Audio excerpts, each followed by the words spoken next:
Bonsoir tout le monde. Quel plaisir d'avoir pu partager ce moment avec tous les Québécois ce soir. Je pense que les gens comprennent à quel point il y a des visions et des contrastes dans nos approches par rapport à en finir avec la pandémie, par rapport à comment on va rebâtir en mieux. J'ai hâte de pouvoir entreprendre de grandes choses avec les Québécois, avec tous les Canadiens dans les années à venir. Mais tout d'abord, il faut être sans équivoque d'en finir avec la pandémie. C'est exactement ce qu'on va faire. Première question, TVA Nouvelle. Bonjour, M. Trudeau, Raymond Filion de TVA.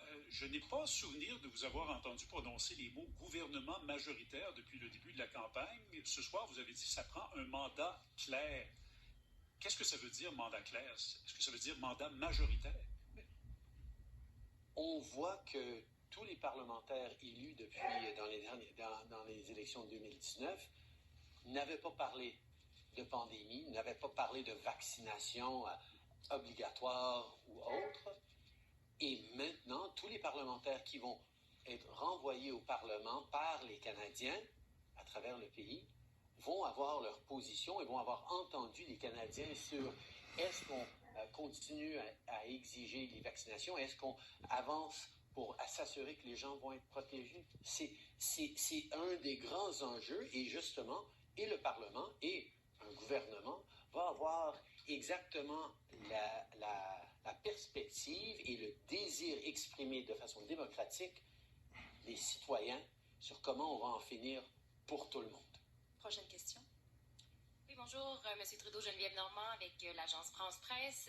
Est-ce que ça vous inquiète la montée récente des conservateurs dans les sondages pour les intentions de vote? Je pense qu'on a vu ce soir qu'il y a vraiment des enjeux auxquels les conservateurs ou bien ne peuvent pas répondre ou bien ne veulent pas répondre.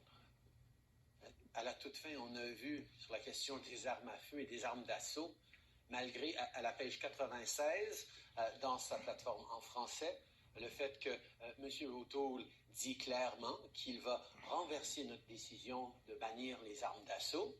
Il a essayé de dire ce soir que non, c'est pas vrai. Mais c'est quelqu'un qui dit une chose aux groupes d'intérêts spéciaux comme le lobby des armes à feu et d'autres choses aux gens qui voudraient qu'ils votent pour lui. Alors, on le voit clairement sur les 6 milliards qu'il ne va clairement pas envoyer au Québec pour créer 37 000 places en garderie, avec sa position sur notre système de santé qu'il veut privatiser, qu'il veut à 2 vitesses. Les gens, je pense, vont avoir des questions importantes pour M. O'Toole auxquelles il va devoir fournir de meilleures réponses que ce qu'il y a eu ce soir. Prochaine question en français. Oui, bonjour, Laurence Martin de Radio-Canada. Vous critiquez beaucoup M. O'Toole sur la question du privé en santé. En même temps, il y en a déjà du privé en santé au pays. Est-ce que ça veut dire que vous voulez l'abolir?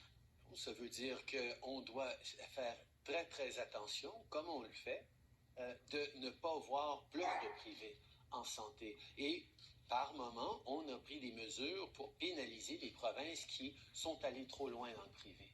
On comprend que l'important, c'est d'investir plus dans nos services de santé, plus dans les transferts en santé, ce que je me suis engagé à faire, comme on a fait pendant cette pandémie, pour donner des milliards de dollars de plus aux provinces pour justement gérer dans cette pandémie les réalités complexes et difficiles dans nos systèmes de santé. On va être là pour en faire plus et c'est comme ça, si on le fait dans le système public, qu'on peut éviter d'avoir besoin ou de glisser vers un système de 2 vitesses, comme le dit M. O'Toole.